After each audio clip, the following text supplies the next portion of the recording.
ધર્મને ભજો, લોક ધર્મને છોડી દો.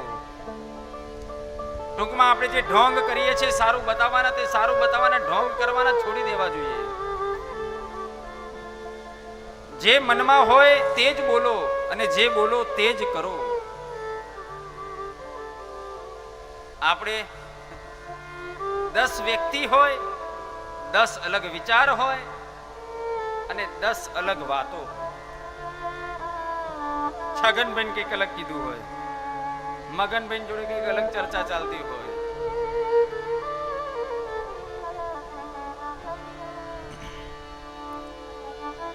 શાસ્ત્રકારો કહે છે તમે જે બોલો તે કરો. ઢોંગ કરવાનું છોડી દો. આપણે જેવા છે તેવા દેખાઓ. જે નથી તે બનવાનો ક્યારેય પ્રયત્ન ન કરશો વાલા કુટુંબીજનો. જે આપણે છે જ નહીં, આપણે જે છે તે બનીને રહો.